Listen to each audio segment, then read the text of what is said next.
Hola, saludos, un nuevo día en nombre de todo el equipo de Mindalia Televisión. Hoy está con nosotros Emilio Carrillo, viene a compartir la conferencia La práctica de la tríada perfecta y de la acción consciente. Emilio Carrillo es economista, escritor de numerosos libros y artículos, experto internacional en desarrollo local por Naciones Unidas y técnico de la Administración General.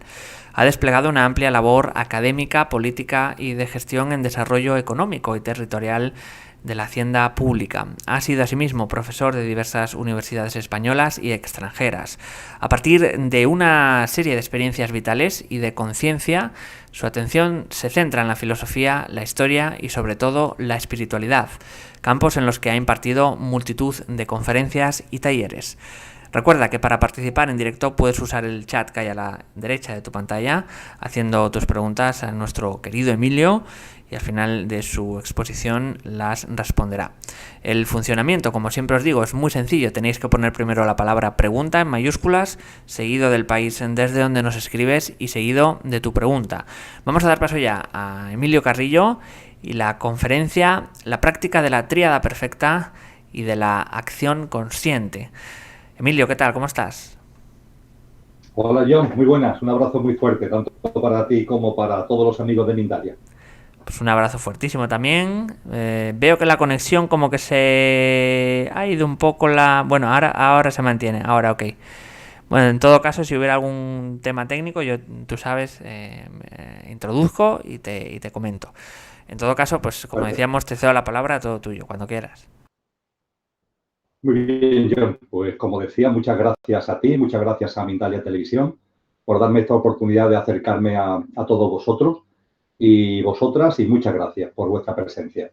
Vamos a compartir acerca de un concepto inicialmente que es la tríada perfecta, y después vamos a unir la tríada perfecta a la acción consciente o acción correcta.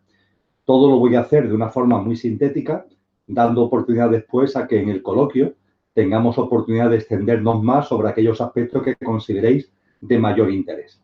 ¿Qué es eso de la tríada perfecta? Pues bien, las distintas tradiciones espirituales que han llegado hasta nosotros nos han mostrado esa tríada perfecta que tiene que ver con la forma de vivir del ser humano, la forma de ir por la vida, la forma de plasmar nuestra vida en la cotidianidad, en el día a día.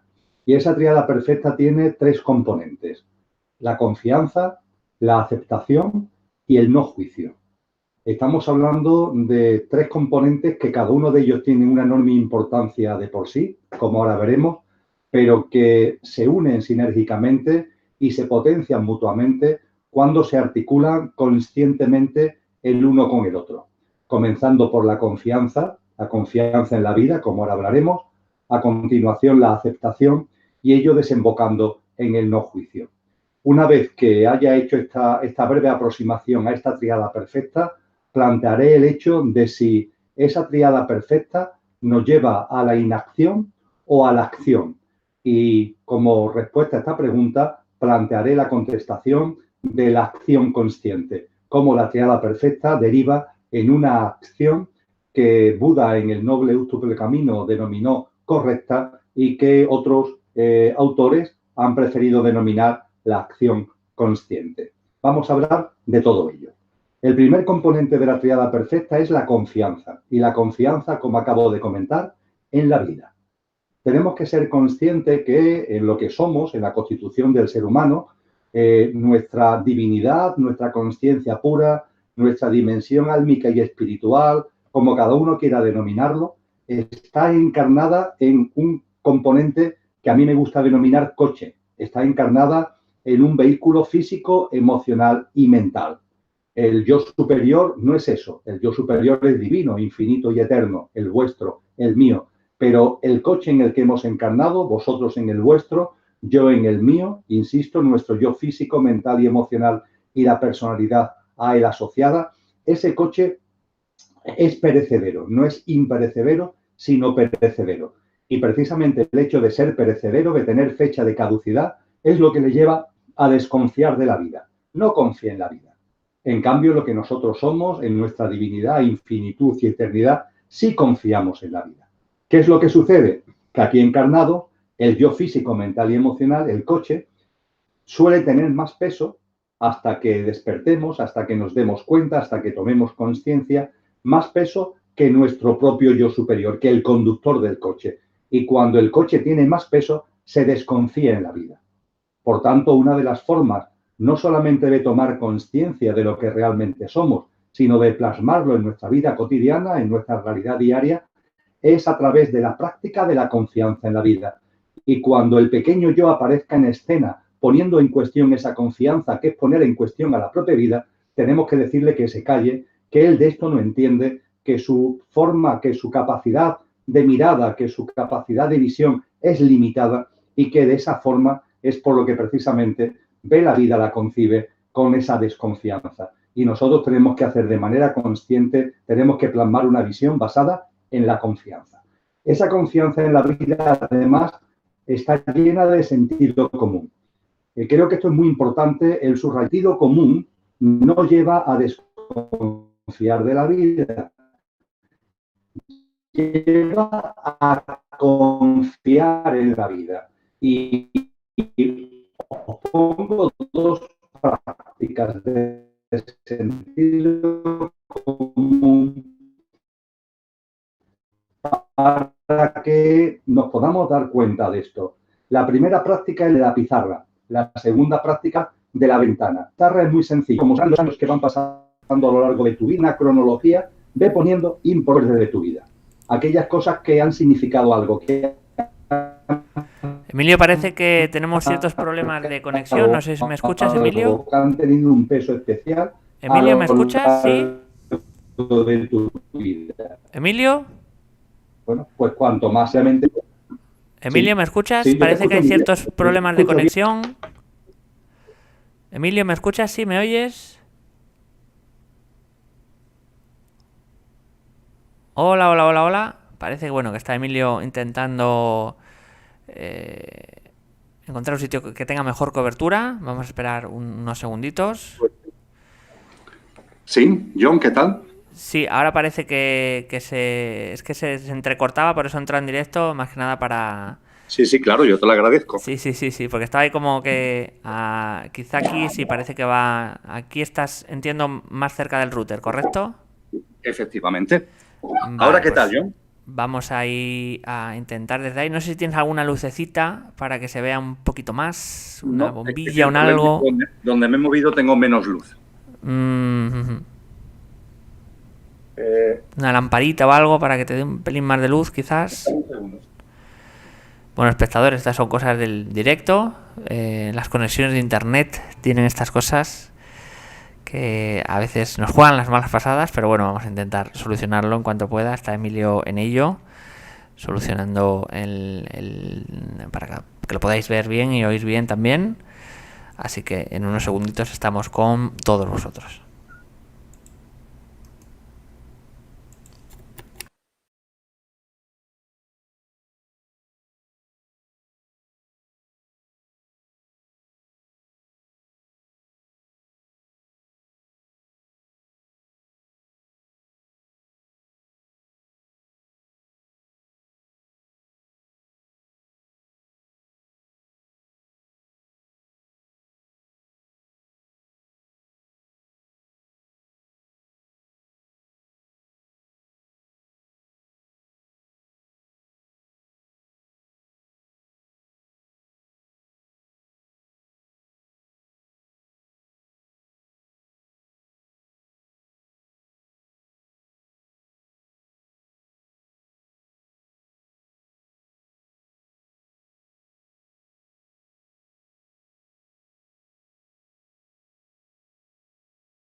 Bueno, como decía, parece que Emilio ya está con nosotros de nuevo. Vamos a bajar, Emilio, un poquito la tapa del ordenador, un poquito para encuadrarnos. Ahí, esto es perfecto. Y aquí parece que va la conexión bien. Entonces te vuelvo a ceder la palabra en este caso. Y de nuevo, pues ya a los espectadores pedir disculpas. Estas son cosas del directo y cosas de la tecnología. Así que no os preocupéis, va a volver con vosotros Emilio ya en unos segundos. Así que Emilio, cuando quieras. Muy bien, Pues nada, pido disculpas por estos problemas técnicos. Me he acercado más al del router y parece que la señal es más potente y nos permite mantener la conexión. Mis más sinceras disculpas. En cualquier caso, hemos cambiado el aspecto. Hemos pasado de mi despacho a lo que es el salón de casa. Estaba empezando a hablar de la tríada perfecta, os recuerdo. He planteado que esa tríada perfecta está compuesta de confianza en la vida, de aceptación y de no juicio.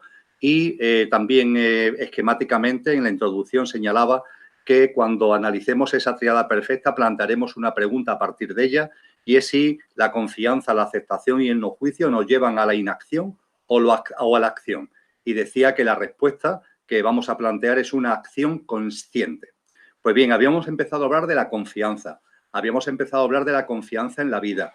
Había compartido igualmente con vosotros y con vosotras que la constitución del ser humano es una constitución de nuestro yo superior, de naturaleza divina, consciencia, dimensión álmica espiritual, como cada uno quiera denominarla, encarna, a mí me gusta denominarlo conductor, encarna en un coche, es decir, en un yo físico, mental y emocional.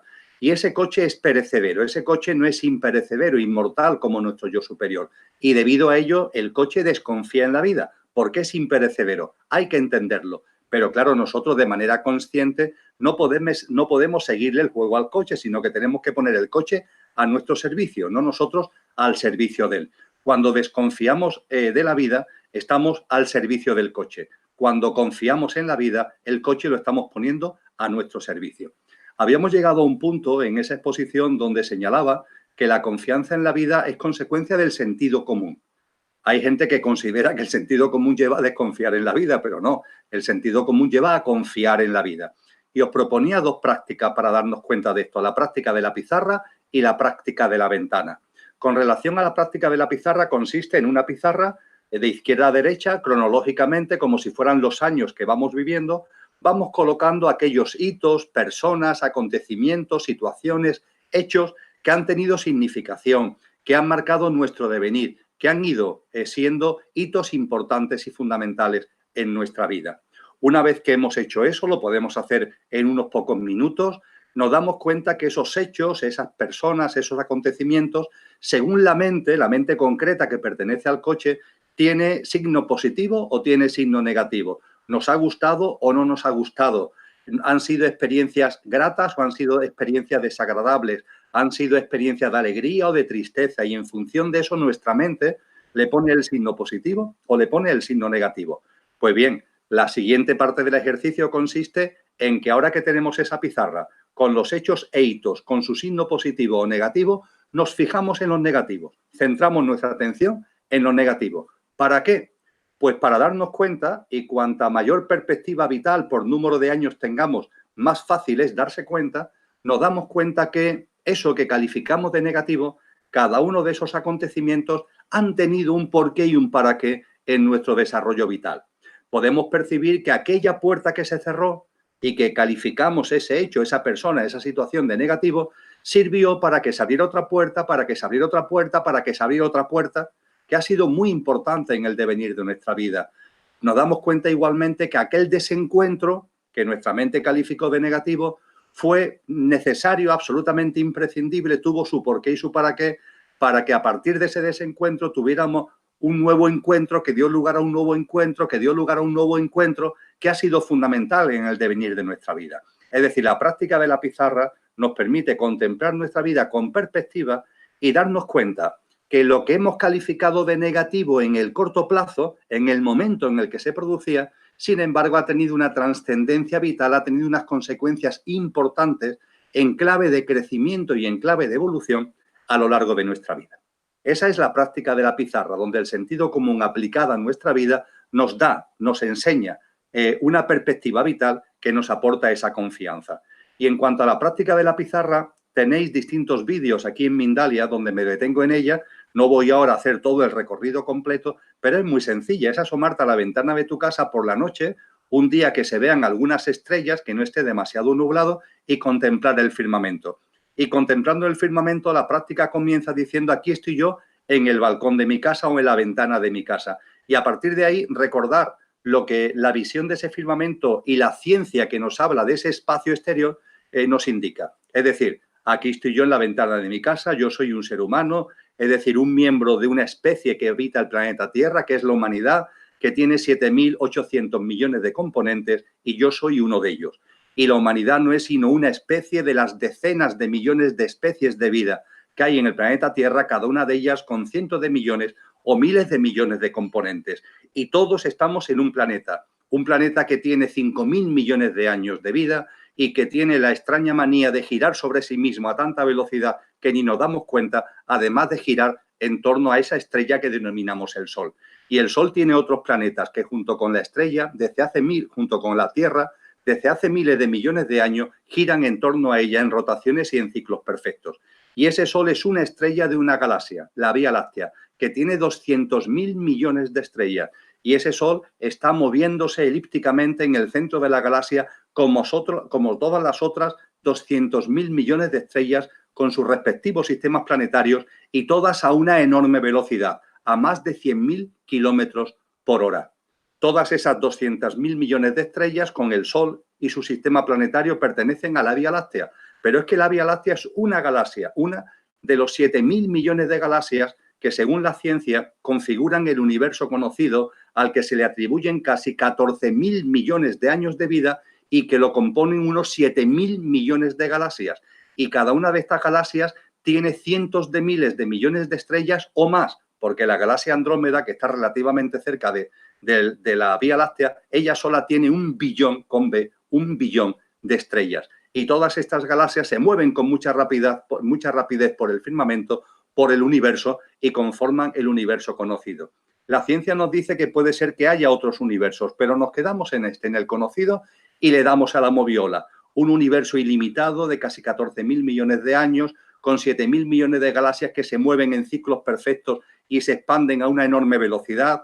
Dentro de esos 7.000 millones de galaxias hay una galaxia que es la Vía Láctea. En la Vía Láctea hay 200.000 millones de estrellas, cada una de ellas se mueven elíptica y periódicamente en torno al centro galáctico. Uno de esos 200.000 millones de estrellas es el Sol. El Sol tiene un conjunto de planetas que giran en torno a él. Uno de esos planetas es la Tierra, que se le calculan unos 5.000 millones de años de antigüedad. Y dentro de la Tierra hay decenas de millones de especies de vida. Una de ellas es la humanidad, que tiene 7.800 millones de componentes, y uno de esos componentes soy yo, que estoy aquí en la ventana de mi casa.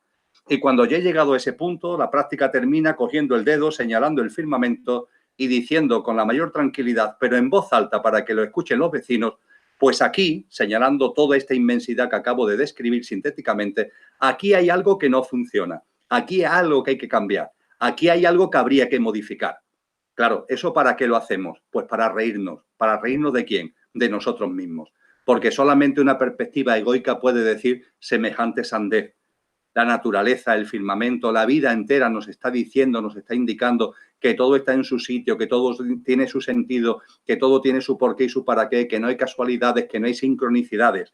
Eso es la confianza en la vida. La práctica de la pizarra, la práctica de la ventana nos ayudan a situarnos en ella. Y esa confianza en la vida es darle la vuelta a la mirada del ego. Ya no miramos la vida desde ese ego desconfiado, desde ese pequeño yo, sino desde nuestro verdadero ser, desde nuestro yo superior, que confía plenamente en la vida porque tiene esa sabiduría, tiene esa divinidad que le permite ver las cosas con la perspectiva que encarnado y en el coche podemos perder.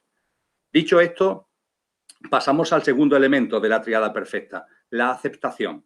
La aceptación no es resignación, la aceptación no es impotencia, la aceptación no es encogernos de hombros diciendo qué se va a hacer, no puedo hacer otra cosa. No, la aceptación es fruto de la confianza. Esa es la aceptación. Acepto porque confío en la vida y como confío en la vida y me doy cuenta, sé, tomo conciencia de que todo está en su sitio, que nada sobra ni falta, que todo tiene un sentido profundo, un porqué y un para qué, a partir de ahí acepto. La aceptación conlleva la ausencia de quejas. Ya de mi boca y de mi mente no hay quejas ante lo que ocurre en la vida. Lo entienda mi mente concreta o no lo entienda, lo cierto es que todo tiene un sentido. Y desde mi verdadero ser, lo que hay es una calma, lo que hay es una quietud, lo que hay también es una reflexión acerca de este gran conocimiento, acerca de esta gran sabiduría, de que todo está en su sitio, que todo tiene su sentido profundo y la aceptación impregna nuestra vida así como la ausencia de quejas. Cuando se pregunta o se ha preguntado históricamente cómo se distingue una persona, entre comillas, iluminada, una persona que ya ha percibido las cosas como son, el signo exterior más evidente es precisamente este, la ausencia de quejas. De esa persona nunca saldrá una queja por su boca porque toma conciencia de que todo tiene su sentido profundo y percibe las señales de la vida, las correspondencias, las sincronías, las causalidades que continuamente están moviéndose en el devenir de esa vida. Por fin, junto con la confianza y la aceptación que tan brevemente he resumido, aparece el no juicio. Si la confianza y la aceptación a nuestro pequeño yo le resulta complicado aceptarlo, no digamos ya el no juicio. Nuestra mente concreta está permanentemente enjuiciando. Esto está bien, esto está mal, esto me gusta, esto no me gusta, esto es así, pero esto debería ser de otra manera. Estamos permanentemente en la dualidad, permanentemente en la separatividad, permanentemente rompiendo la vida.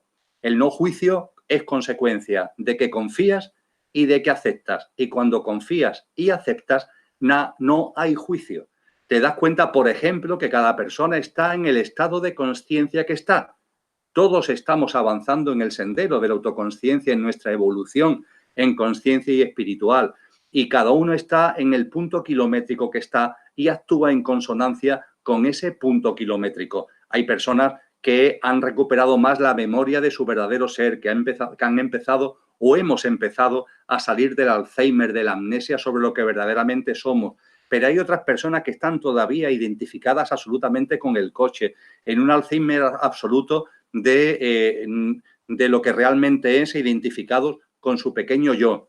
Nos damos cuenta que eso nada más que lleva al sufrimiento, que aunque aparentemente a lo mejor esas personas en un momento determinado las cosas le puedan ir bien, porque acumulan, porque retienen, porque tienen poder, porque tienen dinero, pero eso es algo efímero, eso es algo pasajero, eso es algo que no conduce a nada. Ahí siempre que el estado de conciencia es bajo, lo que hay es sufrimiento, lo que hay es dolor, lo que hay es una vida limitada y una vida muy condicionada por esas atracciones materiales. Y cuando eso lo vemos, lo único que sale de nuestro corazón es compasión, mucha compasión. No hay juicio. Como decimos por Andalucía, cada uno es cada uno y tiene sus caunás.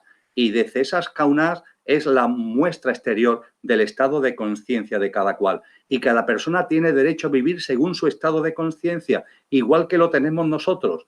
Porque a veces nos pasa que nos disgustamos porque una persona está en clave A, porque nosotros estamos en clave B, sin darnos cuenta de que nosotros también antes estábamos en clave A. Y de la misma forma que tuvimos derecho a vivir en clave A nosotros mismos, esas personas tienen derecho a vivir en esa clave. Y se contempla a toda la vida que nos rodea y, por supuesto, a todos los seres humanos con una enorme compasión, con, evidentemente, como insistí antes, sin ningún tipo de juicio, entendiendo que están en el punto kilométrico de su evolución en conciencia en el que están y que tienen todo el derecho a vivirlo. Muy brevemente expuesto, esto es la tríada perfecta: confianza en la vida, aceptación y no juicio. Y planteado de esta forma tan breve, tan esquemática, lo que son pilares fundamentales para vivir de una manera consciente, hay que preguntarse seguidamente: bien, cuando la confianza, la aceptación y el no juicio se instala en nuestra vida, a partir de ahí, ¿qué hacemos? Hay algunas personas que inicialmente, normalmente personas que no han vivido en la práctica esto que estamos comentando, que dicen, bueno, pero es que si confías en la vida, todo está en su sitio, todo tiene su sentido. Aceptas, no hay queja y no enjuicias porque cada cual tiene el derecho a vivir en el estado de conciencia en el que está. A partir de ahí no hago nada, me cruzo de brazos, me quedo inerte ante las cosas que suceden en mi vida y que suceden en la vida de los demás. Esto es una disyuntiva interesante que hay que reflexionar con tranquilidad.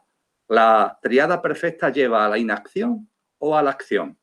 Pues bien, para resolver rápidamente esta disyuntiva, yo diría que el mejor camino es observar la vida de aquellos que antes que nosotros han practicado la tríada perfecta. Han sido sabios y sabias, han sido grandes maestros, han sido instructores espirituales de todas las culturas y épocas, de todas las tradiciones religiosas y espirituales. ¿Qué han hecho ellos? Observando su vida, podemos ver que la respuesta no es la inacción, sino la acción. Porque Siddhartha Gautama, que vivía en un palacio, se salió del palacio para meterse en la vida, para experimentar en la vida, para practicar en el gimnasio de la vida. Jesús de Nazaret, Cristo Jesús, otro enorme maestro, ¿qué es lo que hizo? No paraba. Si lo coge un psicólogo actual y contempla lo que es la vida que llevaba pública de un lado para otro, diría que es incluso, con el mayor respeto lo digo porque es mi maestro, que es un hiperactivo, es decir, se le acusaría de hiperactivo, porque estos sabios y sabias, estos grandes maestros, no han practicado la inacción, sino la acción. Eso sí, una acción consciente, una acción que Buda, en el noble óctuple camino, denominó la acción correcta. ¿Esa acción correcta en qué consiste? Pues la plasmo con brevedad, lo que son sus características fundamentales, y ya podemos pasar al coloquio para profundizar en aquellos aspectos que consideréis de mayor interés. La acción consciente, en primer lugar, tenemos que darnos cuenta que no son solamente en los actos. Es decir, la acción consciente no integra solamente nuestros actos, sino también nuestras emociones, también nuestros pensamientos. Es decir, todo lo que somos tiene que estar impregnado de esa acción consciente de la que estamos empezando a hablar. De la misma manera, esa acción consciente tiene que basarse en el aquí y ahora y en la confianza en ti mismo. Confía en ti, confía en lo que íntimamente percibes y eso llévalo a cabo. Y llévalo a cabo en el aquí y ahora. Nos tenemos que quitar de en medio lo que haríamos si pasara no sé cuánto, si esto sucediera, cómo reaccionaría yo, qué es lo que haría yo ante esto. Sitúate en el momento presente, sitúate en el aquí y ahora, no hagas especulaciones mentales y actúa en conciencia con una atención plena, con una presencia en el momento presente y ante las cosas que te rodean. Y ante las cosas que te rodean, ante las cosas que suceden en tu vida, actúa en coherencia con lo que percibes y confiando en ti mismo. Si lo que percibes es que ante determinada situación, determinada persona, determinado hecho, no intervienes, no intervengas. Y lo que si percibes es que intervienes, interven. ¿Por qué vamos a intervenir desde una acción consciente? Pues nada que tenga que ver con lo egoico ni con lo egocéntrico. La acción consciente prescinde por completo de cualquier tipo de ataque. No se entra en acción para atacar al otro. No se entra en acción para ningún tipo de juicio, como decíamos anteriormente, por el otro, sino que desde la compasión del corazón es lo que mueve a esa acción. E igualmente, en la acción consciente no se busca ni atacar al otro, ni tampoco reconocimiento, ni justificación. Ni queremos que la gente reconozca en nosotros nada, ni que nos admiren, ni que nos digan si lo hacemos bien, si lo hacemos mal, ni nos tenemos que justificar ante nadie, porque la confianza y el compromiso es con relación a nosotros mismos, a ese mismo de nosotros al que Cristo Jesús decía, ámate a ti mismo para poder amar al prójimo, que tiene que ver con el recuerdo de tu auténtica naturaleza divina y con la puesta en práctica de tu auténtica naturaleza divina. Entonces, la acción consciente es una acción comprometida contigo mismo, donde no buscas atacar a nadie, donde no buscas justificarte, donde no buscas reconocimiento, donde lo que haces te sale de dentro y lo pones en práctica. Y si al ponerlo en práctica corres el riesgo de que algo a ti te dañe, pues lo estás haciendo de corazón. A mí me gusta decir que si vas por la calle, entre comillas, y hay una persona que está abusando de su fuerza y está dañando un débil, si tú sientes intervenir, interven. No, que no te coarte el miedo a ver si yo soy el que me llevo el siguiente tortazo, interven, si es lo que tu corazón te está indicando. Y eso sí, y es muy importante lo que voy a comentar ahora, al parar el brazo, que el tortazo te lo puedes llevar tú y no importa, pero si al parar el brazo del que está golpeando al otro, tu vibración no puede contagiarse, no puede contaminarse de esa vibración del que está golpeando. Esto es importante porque tenemos que darnos cuenta que en muchas ocasiones, cuando desde el corazón nos ponemos en marcha ante alguna injusticia, ante algún acto de violencia, ante alguna cosa que a nuestro corazón compasivamente lo llama, con demasiada frecuencia la acción que ponemos en marcha se contamina de la vibración de aquel que está originando esa acción, con lo cual es esa vibración baja la que también nos está impregnando a nosotros. Cuando intervenimos en un acto como el que metafóricamente acabo de comentar, del fuerte que golpea al débil, lo tenemos que hacer, pero manteniéndonos en armonía, en equilibrio, en serenidad, en alta vibración, sin consentir que nuestra vibración quede contaminada, de alguna manera le afecte la baja vibración de ese que está ocasionando el daño. Esto es muy importante en la práctica de la acción consciente. E igualmente es importante el tener en cuenta que no podemos hacer todo y que la acción consciente significa en hacer lo máximo que puedas. Y hacer lo máximo que puedas es una cosa y hacer lo máximo es otra. Nadie nos pide, nadie, nuestro ser divino, bajo ningún concepto reclama que hagamos lo máximo. Lo que siempre se solicita del corazón es que hagamos lo máximo que podamos. Es decir, en una escala del 0 al 10, nadie nos pide que hagamos 10. Ahora bien, si puedes hacer 4, no te quedes en 3. Si puedes hacer 7, no te quedes en 5. Haz lo máximo que puedas. Hacer lo máximo que puedas es enormemente importante. Es un pilar básico de la acción consciente. Y, por supuesto, junto con las características de la acción consciente que estoy desgranando, hay otra muy importante. La acción consciente finalmente se plasma en ir por la vida, viviendo la vida como un buen amigo. Esta es la plasmación más certera, la plasmación más clara de una acción consciente. Vivir la vida de manera fraternal, vivir la vida de manera altruista, vivir la vida con sabiduría, compasión, siendo un buen amigo de todos y de todo. Esta es la mejor plasmación de la acción consciente. Y desde luego, cuando hablamos de ser un buen amigo, no estamos hablando de buenismo, porque el buenismo le falta la sabiduría, a la que tiene que ir unida la sabiduría compasión, a la que tiene que ir unida la compasión. El buenismo es lo que nos lleva en muchas ocasiones, a hacer cosas para quedar bien o hacer cosas que no sean demasiado irritantes o que tengan demasiadas aristas para los otros. Eso no es la sabiduría compasión. Eso es buenismo. Hay veces que tenemos que tomar decisiones duras en la vida. Hay veces que nuestras acciones no van a gustar a los demás. Hay veces que nuestras acciones pueden levantar ampollas, pueden levantar resquemores, pueden levantar interpretaciones, pero si tú lo sientes de corazón, hazlo. El buenismo no. El buenismo es tibio y eso no tiene que ver con la sabiduría compasión. La acción consciente se basa en la sabiduría compasión y pasa por encima del buenismo y no se computa en clave de buenismo. Y, por supuesto, se trata de una sabiduría compasión que es universal. Y con esto voy a concluir. La sabiduría compasión, que es fruto de la acción consciente, es compasión universal. Eso significa que no es cuestión solo de ser un buen amigo con relación a los demás seres humanos, sino ser un buen amigo con todos los seres sensibles, con todas las formas de vida, sin excepción ninguna. Hay otros reinos de vida en torno a nosotros, el mineral, el vegetal, el animal.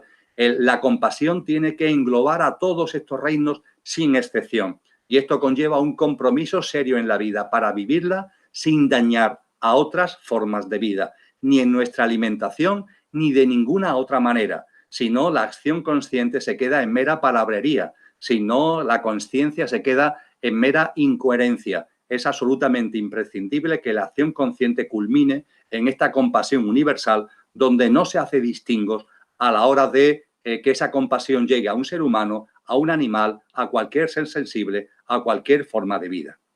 La tríada perfecta, confianza, aceptación y no juicio, desemboca de manera natural en una acción que es consciente, donde se hace lo que se percibe interiormente, en una introspección y una reflexión seria de lo que realmente somos. Se hace con una alta vibración, sin salir nunca de esa alta frecuencia vibracional, intentando hacer lo máximo que podemos, sabiendo diferenciar entre hacer lo máximo y lo máximo que podemos, sin atacar, sin buscar reconocimiento, sin buscar ningún tipo de autojustificación y con una compasión universal que se plasma en ser ese buen amigo al que acabo de hacer referencia, que no significa caer en el buenismo y con una compasión universal que engloba a todas las formas de vida. Por mi parte, John, con este esquema que he hecho, termino mi primera intervención y podemos entrar en el coloquio cuando tú lo consideres oportuno. Pues sí, Emilio, vamos a pasar al turno de preguntas y nada, simplemente como siempre hacemos, agradecer a este gran maestro que es Emilio, todo su conocimiento, su experiencia. Vamos a pasar al turno de preguntas. Comenzamos con Marimir desde Argentina. Nos dice si el vehículo es lo más denso que tenemos. Cuando el vehículo queda en la Tierra, ¿la persona al desencarnar experimenta una iluminación? Gracias. Qué importante la cuestión que ha planteado Maribí. Cuando se produce, voy a ser muy breve y muy esquemático, pero es un tema importante. Cuando se produce el fallecimiento físico, lo que fallece es nuestro cuerpo físico y se queda aquí. Junto con el cuerpo físico, las enseñanzas más profundas espirituales nos dicen que hay un doble corpóreo, cuerpo etérico. No voy a entrar en ello ahora, porque en cualquier caso, a los efectos de la pregunta, ese cuerpo etérico se disuelve a los pocos días del fallecimiento del cuerpo físico. ¿Qué es lo que sucede con el resto de nosotros? Pues bien, tenemos que ser conscientes que todos los seres humanos tenemos un ámbito emocional y un ámbito mental ligado a la mente concreta que no muere con el fallecimiento físico. Hay otras charlas en las que he entrado en detalle en la constitución sextenaria del ser humano, donde explico esto, o donde explico lo que es el tránsito al plano de luz, y todo esto que ahora estoy resumiendo en esas charlas lo desgrano con tranquilidad.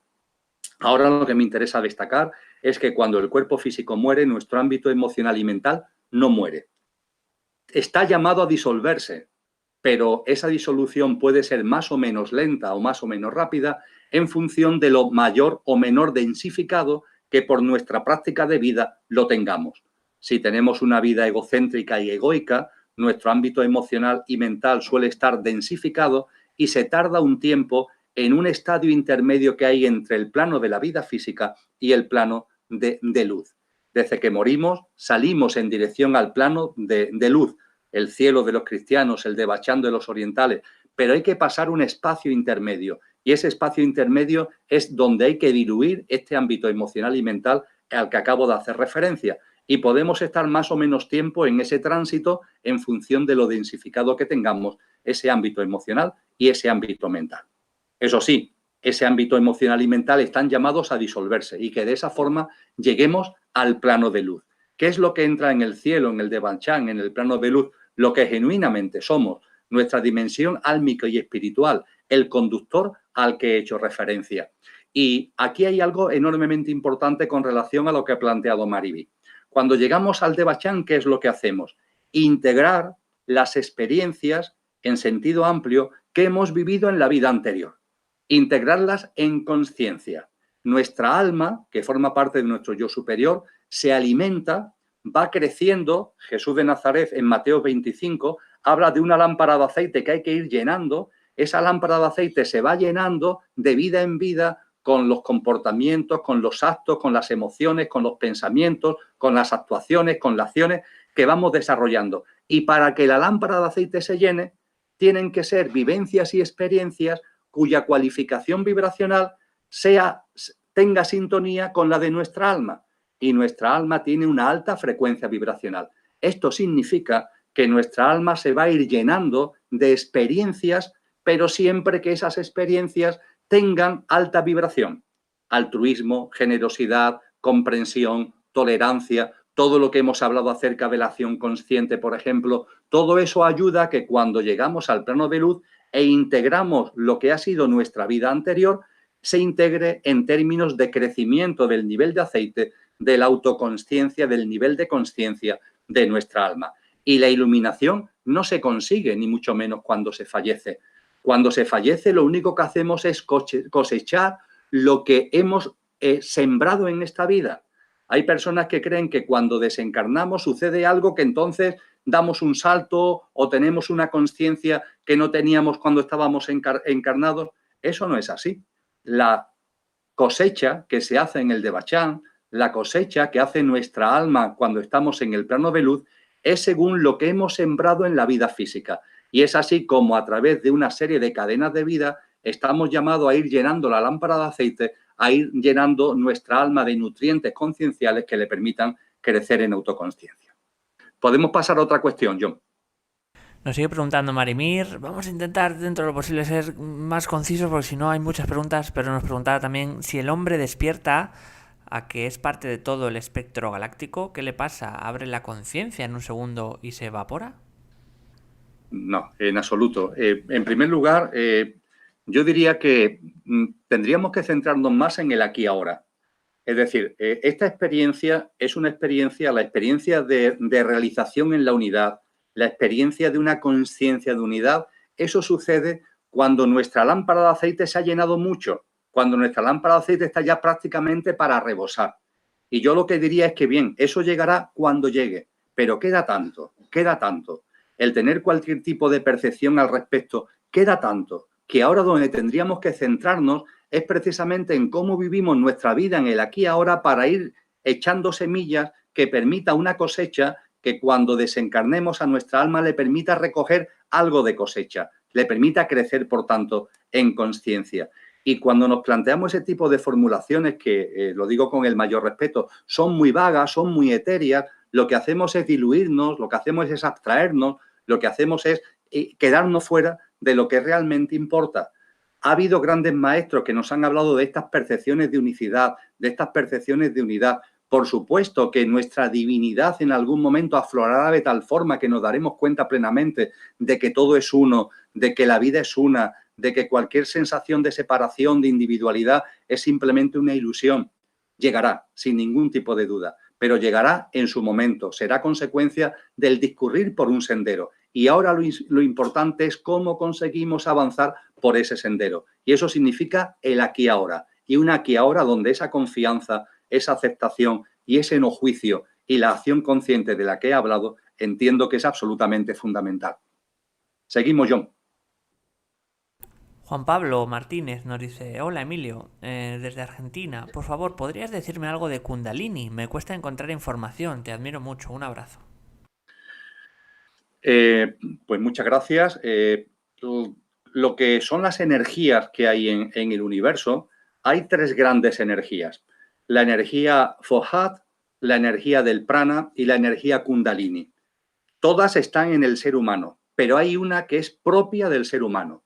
La energía que es propia del ser humano es Kundalini, porque es la energía que nos permite percatarnos de nuestra naturaleza divina. Esa es la definición exacta que las grandes tradiciones espirituales y la ciencia del yoga, por ejemplo, nos dan acerca de la Kundalini. Una energía interna que tiene el ser humano y que le permite, cuando se despliega, ir reconociendo la divinidad de nuestra naturaleza, de nuestra genuina naturaleza.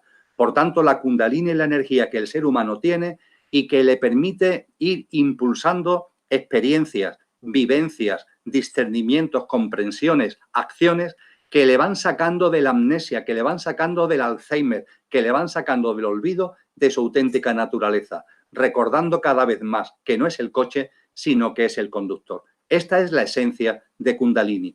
A partir de ahí se habla mucho de cómo activar esa energía, de cómo mover la Kundalini. Pues bien, ojo con esto, porque hay algunas versiones que hablan de que la Kundalini se puede activar por no sé qué postura, por no sé qué actividad, por no sé qué experiencia, y esto simplemente es una falacia, porque a lo mejor por algún tipo de práctica concreta se puede alterar la energía Kundalini y tener la sensación que de esa forma vamos a conseguir no sé qué. Pero eso es falso, porque en primer lugar es puramente pasajero y en segundo lugar esa alteración de la energía, que es puramente circunstancial, puede tener y puede ocasionar en nosotros disfunciones muy importantes, tanto en nuestro cuerpo etérico, emocional, mental, como en nuestro propio cuerpo físico. Con lo que todos los sabios nos han aconsejado que ojo con esto de manipular la Kundalini mediante prácticas, vamos a llamarle momentáneas, mediante prácticas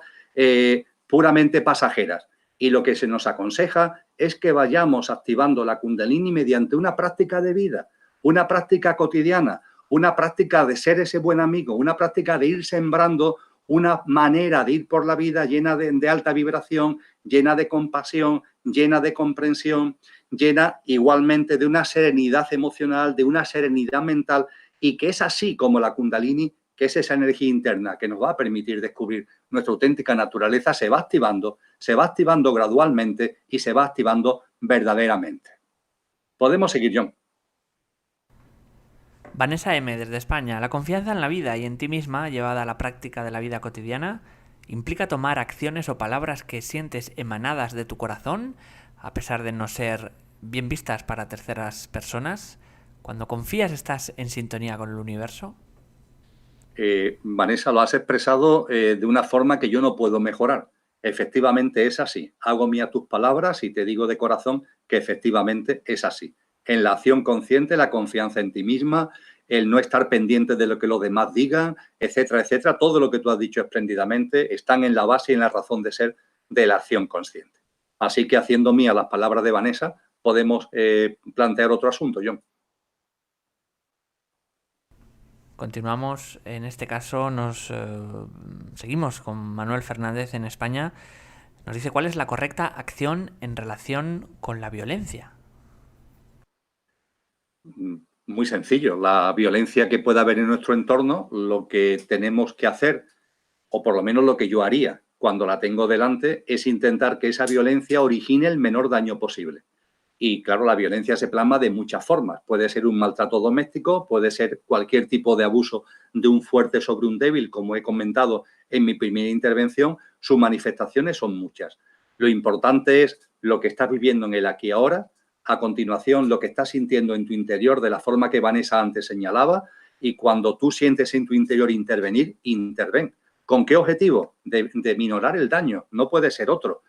Te mueve el sufrimiento, la compasión por el que lo está pasando mal.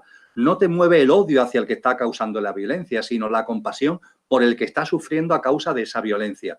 Y evidentemente esa acción normalmente tiene que ir dirigida para parar esa violencia, para minorar esa acción de violencia. Y ya lo decíamos antes, si esa acción de violencia es un golpe y tú paras el brazo del que está golpeando, hazlo sin que la contaminación del golpeador, sin que la contaminación del violento te pille, te afecte, porque si tu vibración se ve afectada, contaminada y de ser alta pasa a ser baja, tú también, aunque no te des cuenta, estás entrando plenamente en esa dinámica de violencia. Lo que mueve la actuación ante la violencia es minorar el daño a aquel que lo está sufriendo. Se dirige hacia el acto violento y se tiene que hacer sin que tu vibración se vea contaminada de la baja frecuencia vibracional de ese acto violento. Podemos continuar, John. Nos dice, en este caso, Dorch Wanchuk desde Chile. ¿Cómo se puede comprender la doctrina del yo superior con la filosofía budista del Anatman, Anatta, y el Sunyata, vacuidad? Gracias. Bien, son temas que exigen charlas enteras. Yo tengo varias charlas en Mindalia donde hago referencia a prácticas de cosmogénesis, a lo que es la cosmogénesis, el origen de cuanto es, incluso el origen de aquello que no tiene origen. Y cuando hablamos de Sunyata, cuando hablamos del vacío, estamos hablando precisamente de aquello que, siendo origen de cuanto es, no tiene origen. Lo dijo muy bien San Juan de la Cruz y hablaba de eso que no tiene origen y es origen de cuanto es, vacío, Sunyata. A esto se acerca precisamente hoy la ciencia, cuando nos habla de un vacío que, sin embargo, vibra. Es lo que nos han dicho todas las tradiciones espirituales. Lo que siempre ha existido, lo que siempre es vacío. Y ese vacío vibra. Y esa vibración provoca una emanación. Al vacío, con todo lo que ello conlleva, se le conoce como lo absoluto y lo inmanifestado. Y a lo que origina, lo que desencadena su vibración, es lo que se conoce como la manifestación, como la creación. Y entre otras cosas, el universo y el cosmos que conocemos. Y en ese universo y en ese cosmos que conocemos se desarrollan los diferentes planos de vida, se desarrolla también entre ellas la vida humana, y en la vida humana estamos nosotros. Nosotros tenemos la chispa divina, nosotros tenemos la chispa de esa vibración, de esa emanación que ha surgido del propio vacío, del absoluto, de lo inmanifestado. Es por eso por lo que Jesús de Nazaret decía, el Padre y yo somos uno, y eso lo podemos decir legítimamente todos los seres humanos, desde luego. Y lo podemos decir, eso sí, cuando somos capaces de llevarlo a la práctica, cosa que la inmensa mayoría no son capaces y Jesús sí fue capaz. Ese yo superior tiene la naturaleza divina que deviene de lo absoluto. Y como decía Al-Jalal, un gran sabio y místico sufí, él decía, Dios es yo. y yo soy Dios cuando ceso de ser yo. Esta frase es muy útil para lo que se nos plantea desde Chile. Dios es yo y yo soy Dios cuando ceso de ser yo. Ese yo último es el pequeño yo, es el coche, es el yo físico, mental y emocional, es la personalidad y el personaje con el que nos identificamos y nos fascinamos. Nuestra naturaleza divina, puesto que Dios es yo, pero estamos tan identificados con el coche.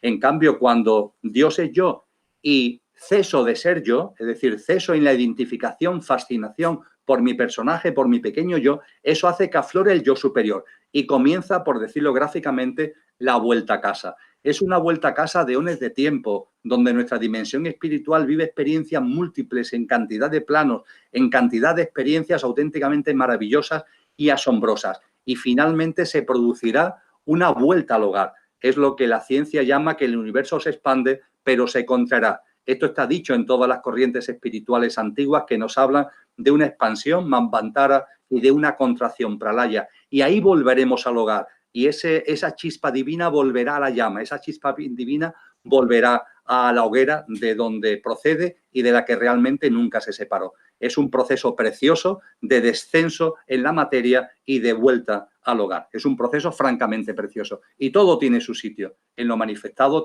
todo tiene su sitio en la creación. Podemos seguir, John. En este caso vamos a irnos a Perú con Luisa Saavedra. ¿Hasta qué punto uno mismo tiene la culpa de lo que le pasa en esta vida? Si queremos poner en marcha la tríada conscientemente. Gracias. Bien, pues lo primero sería quitarnos la palabra culpa de en medio. Vamos a quitarnos la palabra culpa y vamos a sustituirla por otra palabra que es mucho más consciente y más certera, que es responsabilidad. Tenemos responsabilidad de nuestra vida.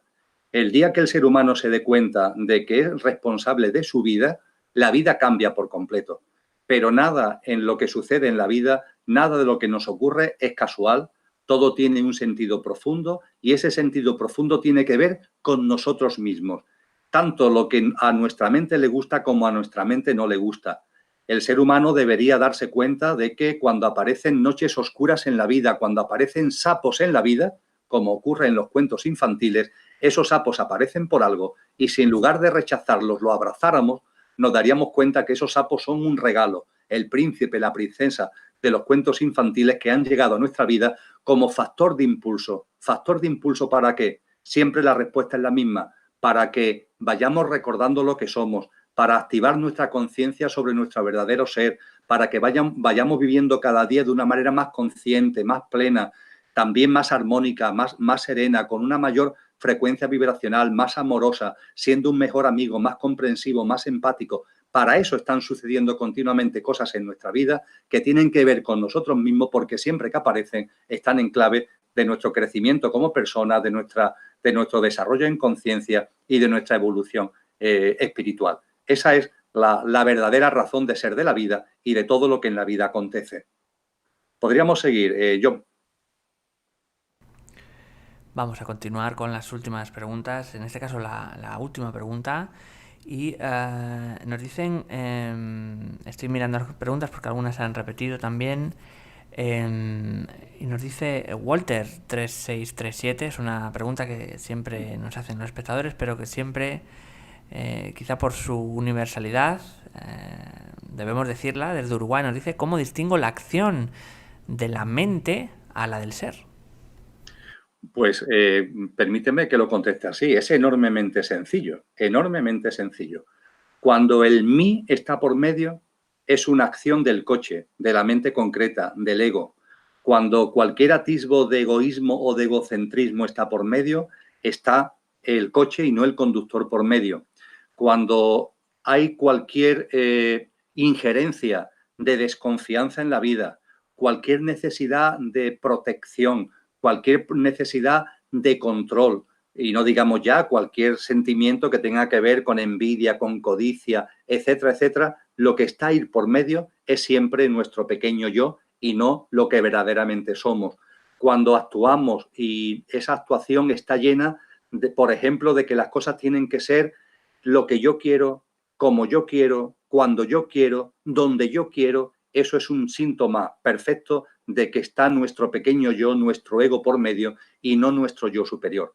En cambio, cuando confiamos en la vida, cuando aceptamos, cuando no enjuiciamos, cuando somos capaces de llevar una acción desprendida, una acción consciente, manteniéndonos siempre en la alta vibración, recordando que los otros, aunque ellos no lo recuerden, tienen la misma divinidad en su trasfondo, que es la que atesoramos nosotros. Esas son las características, con la compasión, la sabiduría, compasión y el amor como marchamos fundamentales de la actuación desde nuestro yo superior. Tenemos tiempo para una pregunta rápidamente. Y nos dice Marian Barrero desde España. Emilio, ¿puedes dar alguna clave para dejar de juzgar? Pues la misma que han dado los maestros, el darte cuenta de que el otro, en su trasfondo, en su verdadero ser, en su auténtica naturaleza, es tan divino como tú mismo. Y el único problema es el Alzheimer, el olvido. Teresa de Calcuta hablaba, cuando había rescatado unos bebés de un orfanato, le preguntaba a un reportero que de dónde había sacado el valor para rescatar a esos bebés del orfanato en medio de un campo de batalla.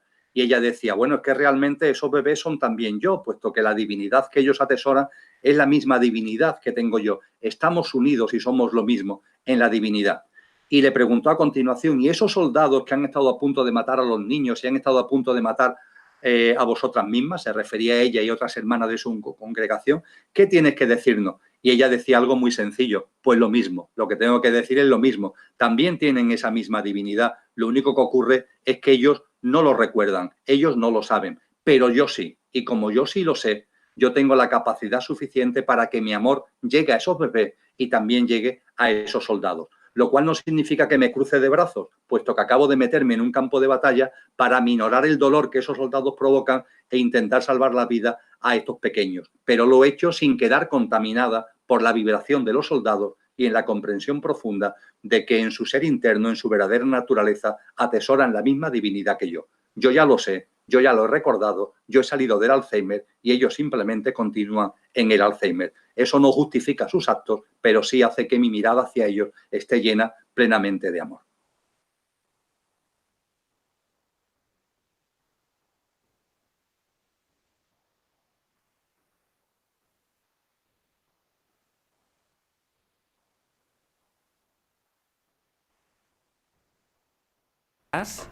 Decía, a ver, ahora el audio sí, decía que muchas gracias a Emilio, que cada vez que aparece con nosotros es un placer, un honor.